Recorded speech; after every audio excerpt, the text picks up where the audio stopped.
বেশ লাগছে, যাও বসো গিয়ে, যাও যাও বসে গিয়ে। এই যে পাশের বাড়ির লোক এত দেরি করে আসে, ফুলু রেনু কি রে, এখান থেকে এইটুকু কলকাতার মধ্যেই থাকিস, মাসির বাড়িতে একটা অনুষ্ঠান, তাও এত দেরি করলি? হ্যাঁ কেন রে, সকাল থেকে আসতে বলেছিলুম না?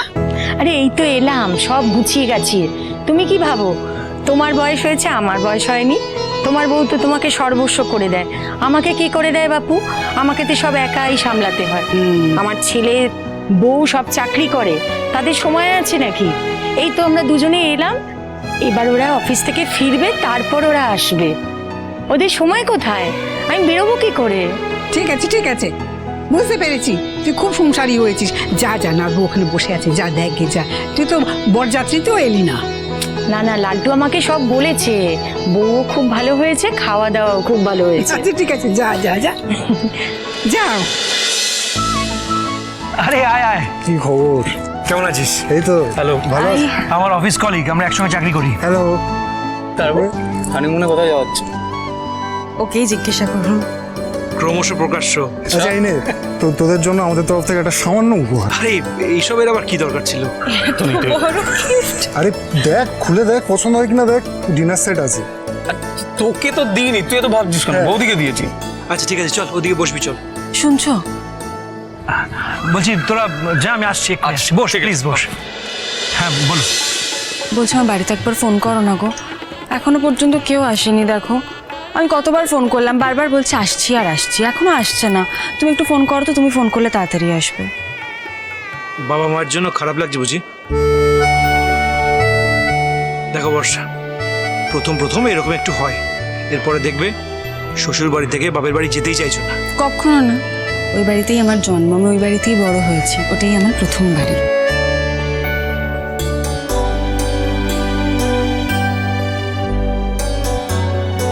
এখন বিয়ে হয়ে গেছে বলে কি এই বাড়িটাই আমার আর ওই বাড়িটা আমি ভুলে যাবো? এটা কখনো হয়? চ্যালেঞ্জ রইল, দেখাই যাক 1 বছর পর তুমি বাপের বাড়ির জন্য এতটা ছটফট করো কিনা। হ্যালো গাইজ, আমি এসে গেছি বুবলাইদার রিসেপশনে। কি ব্যাপার বুবলাইদা, তুমি তো আমাদের দিকে তাকাচ্ছই না, আমাদেরকে দেখতেই পাচ্ছ না। ফিদেল, ক্যামেরাটা অফ কর প্লিজ। হে দাদা, তুমি যে কি বলো না, আজকের দিনে ভিডিও করবো না, সবাইকে ছবি তুলে দেখাবো না, নতুন বৌদিকে দেখাবো না, কি সুন্দর দেখতে লাগছে। আর সবাই তো আমার দর্শকরা বসে রয়েছে বুবলাইদার বিয়ে দেখার জন্য, কে কি এলো, কে কি দিল, কে কি খেলো, সবটা তো আমি দেখাতে হবে নাকি? আর কি বলো তো, আমি তো সবাইকে নেমন্তন্ন করতে পারছি না, এত ফলোয়ার যে, সবাইকে ডাকলে হয় নাকি? হ্যাঁ, তো তাই জন্য ভিডিও তুলে রাখছি, দুধের সাথে ঘোলে মেটাচ্ছি। হাই আমার নতুন বৌদি, কেমন লাগছে বলো বিয়ে করে? এমা, শুধু হাসলে হবে? আরে বলতে হবে তো যে তুমি একটা জীবন থেকে আরেকটা জীবনে যেতে তুমি জাম্প করে চলে এলে, কেমন লাগছে বলো বলো? ভালো লাগছে। হ্যাঁ, ভেরি গুড ভেরি গুড। আপনারা কিন্তু শুনলেন, নতুন বৌদি কিন্তু বললো ভালো লাগছে। যা, বুবলাইদার ব্যাপারে তো জানা হলো। বলছি যে একটু টুক করে বলে দাও না দর্শকদেরকে যে বুবলাইদাকে কেমন লাগছে বিয়ে করে। এই লজ্জা পাচ্ছে, নতুন বৌদি কিন্তু লজ্জা পাচ্ছে। ইয়ার কি মারছিস? এই দেখো বুবলাইদা কি বলে। বুবলাইদা, তুমি যেমন আমার দাদা, ওইদিকে বর্ষা বৌদিও তো আমার বৌদি, আর বৌদির সাথে ইয়ারকি মারবো না? বৌদি তো আমার ইয়ারকি মারার পাত্রই, তা আমি ইয়ারকি না মারলে কি করে হবে বলো তো? তা বলছি যে তুমি বলো না একটুখানি, তোমার এক্সপিরিয়েন্সটা বিয়ে করে কেমন লাগছে বলো না। এতদিনে মনে হচ্ছে জীবনের একটা অন্য মানে খুঁজে পেয়েছি। বুবলাইদা বলছে জীবনের একটা অন্য মানে খুঁজে পেয়েছি। এই মানেটা যে আমি কবে খুঁজে পাবো, এই মো বুঝলি, এই মানেটাই তুমি খুঁজতে চাইছি, কিন্তু কেউ আর খুঁজতে দিচ্ছে না। তুই খোঁজ না, আমি পেয়ে গেছি। তাই নাকি রে? আচ্ছা আচ্ছা, তা মামা আর মামির সঙ্গে কথা বলি যে তুই জীবনে একটা নতুন মানে খুঁজে পেতে চাইছিস, পরীক্ষা তো চলেই এলো। শোন, জীবনের মানে তো খুঁজে পেয়ে গেছি, কিন্তু খুঁজে পেলেই তো হলো না, না তাকেও তো প্রতিষ্ঠিত হতে হবে, তার জন্য সময় চাই, চাকরি বাকরি, তারপরেই। কি রে, চুপ পড়ে গেলি কেন? বল কিছু। মানেটা কি একটু পরিষ্কার করে বল তো। মানেটা আমাকে বুঝিয়ে বলতে হবে, মানেটা নাকি আমাকে বুঝিয়ে বলতে হবে? আমি বলবো না, সময় কথা বলবে, যা তো।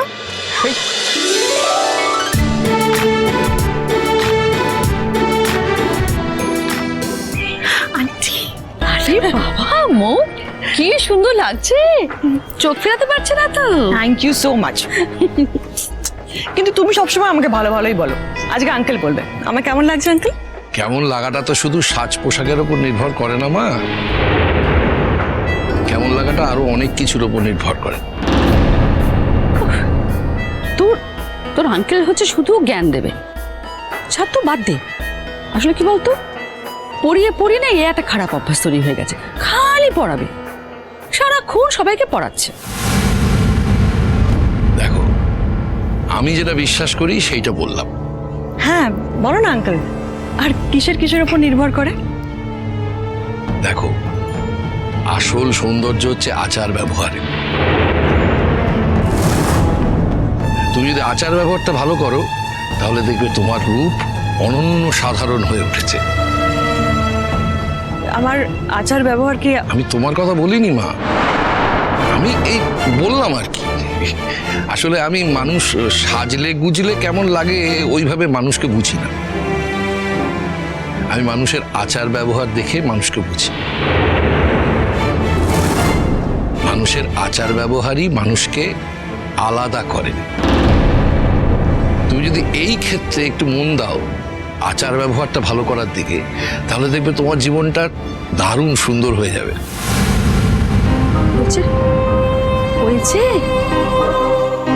এবার একটু, আচ্ছা কি আশ্চর্য, একটা ছোট মেয়ে কি সুন্দর সেজে গুজে এসেছে, তোমার কাছে জিজ্ঞাসা করছে কেমন লাগছে, তুমি 1000টা জ্ঞান দিয়ে যাচ্ছ। আচ্ছা ঠিক আছে ঠিক আছে, আমার কথা বাদ দাও। তোমার আন্টি তো তোমাকে ভালো বলেছে, সবাই ভালো বলবে। আরে আমার সব কথা ধরতে হবে তার কোনো মানে আছে নাকি? বাই দ্য ওয়ে, আমি দেখি তোমার বাবাকে ফোন করে। দেখো তো, কেন এত কষ্ট দিচ্ছেন ওনার মেয়েকে? দাঁড়াও। আসলে আমাদের বাড়িতে অনেক লোকজন তো, সবাই মিলে ওই তত্ত্ব গোছাতে গিয়েই মনে হয় দেরি হয়ে যাচ্ছে। দেরি করে এলে তো বেশিক্ষণ থাকতেও পারবে না, তাড়াতাড়ি চলে যেতে হবে, তোর ভালো লাগে না। আচ্ছা ঠিক আছে ঠিক আছে, আমি ফোন করছি তোমার বাবাকে, জিজ্ঞেস করছি কত দূর।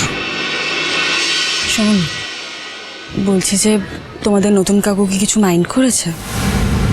দুপুরবেলাও খেতে এলেন না, এখানেও তো দেখছি আসেননি, কি হয়েছে গো? কেন বর্ষা, তুমি কি নতুন কাকুকে খুব মিস করছো? ধ্যাৎ, কিছু বলো না, এখানে দেখছি না সেই জন্য তোমাকে জিজ্ঞাসা করলাম। দেখো, সেদিনকের বিষয়টা তো তোমাকে বলতেই হতো, বলো। ওটা তো তোমারও শ্বশুর বাড়ি, সবাই নতুন নতুন তোমাকে চিনছে, তোমারও তো একটা প্রেস্টিজের ব্যাপার আছে। আর সত্যি কথা বলতে, কোথাও গিয়ে মানুষকে থামতে জানতে হয়, সবটা তো আর শোভন হয় না, বলো। দেখো বর্ষা, তুমি যা করেছো একদম ঠিক করেছো, ভুল তো কিছু করোনি, বরং এতদিন আমিই বুঝিনি, আমাকে বুঝিয়ে বলার কেউ ছিল না, তাই হয়তো এখন বুঝতে পারি। ছোটবেলায় জানো তো,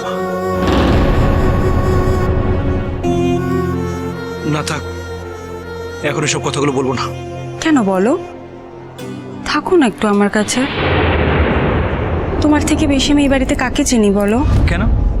আমাদের বাড়ির সবাইকেই তো চিনেছো, সবার সঙ্গে আলাপ হয়েছে, আস্তে আস্তে একটু ভাবসাব করে নিতে হবে। তাহলেও